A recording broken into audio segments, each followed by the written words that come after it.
2-point charges plus 9e and plus e are kept 16 centimeter apart from each other. Where should a third charge q be placed between them so that the system is in equilibrium? अब हमें find करना है कि charge Q कहाँ रखें जिसकी वजह से सिस्टम इक्विलिब्रियम में आए, यानी कि Q चार्ज पे लगने वाले सभी फोर्सेस का सम 0 होना चाहिए। तो आइए डेटा एक बार नोट कर लेते हैं और देखते हैं।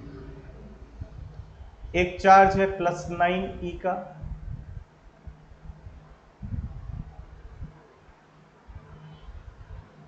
दूसरा चार्ज है +e का।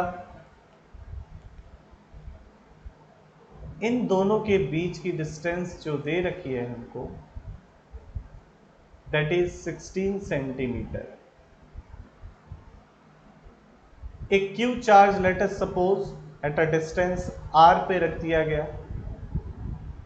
अब इस Q चार्ज पे जो लगने वाला फोर्स है, एक F1 इधर लगेगा, एक F2 इधर लगेगा, और ये F1 और F2 मैग्नीट्यूड वाइज इक्वल होने चाहिए, जिसकी वजह से ये एक दूसरे को कैंसिल करेंगे और नेट फोर्स ऑन Q 0 हो जाएगा। F1 is force of interaction between Q and N9e charge. F2 is the force of interaction between Q and plus E charge. F1 की वैल्यू लिखे तो होगी K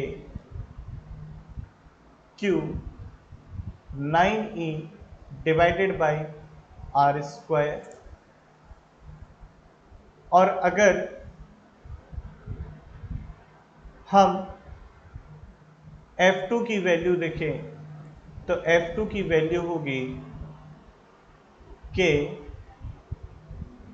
QE divided by the rest of distance is 16 minus R.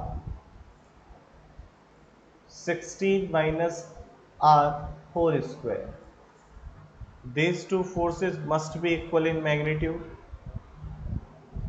K Q 9E is equal to K QE divided by R square 16 minus R whole square. K Q E cancel हो गए। 16 minus R upon R square is equal to 1/9 and 16 minus R divided by R is equal to 1/3.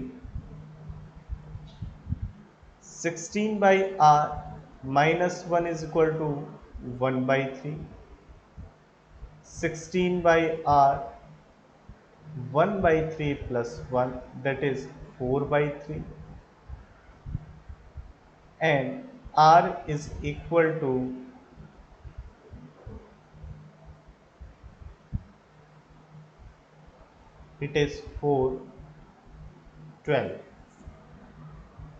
12 centimeter. So the Q charge must be placed at a distance of 12 centimeter from +9e charge. Students, we have a short trick for these type of questions. Let us take a look at this short trick. आपको अगर दो charges दे रखे हैं Q1 Q2, दोनों similar charges हैं, और बीच में एक ऐसा पॉइंट देखना है जहां पर इलेक्ट्रिक फील्ड 0 हो, या फिर जहां पर किसी चार्ज को प्लेस करें उस चार्ज पे लगने वाला फोर्स 0 हो। Let us suppose the distance between Q1 and Q2 is small r and this distance is x. तो किस तरीके से हम x को डिफाइन कर सकते हैं? देखिए, x जिस चार्ज से डिस्टेंस ले रहे हैं उस चार्ज का स्क्वायर रूट लिखिए, टोटल डिस्टेंस लिखिए, डिवाइडेड बाय दोनों चार्जेस के स्क्वायर रूट का सम.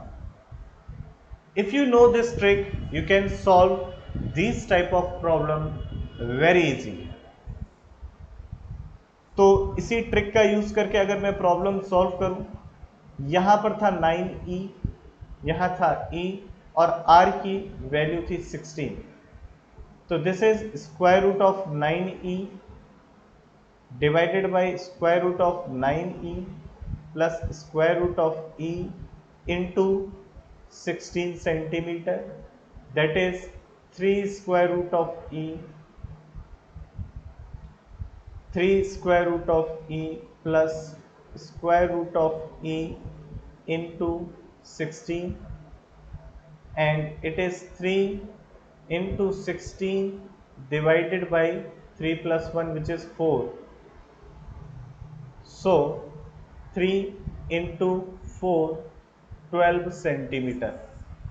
So if you know the trick, you can solve this problem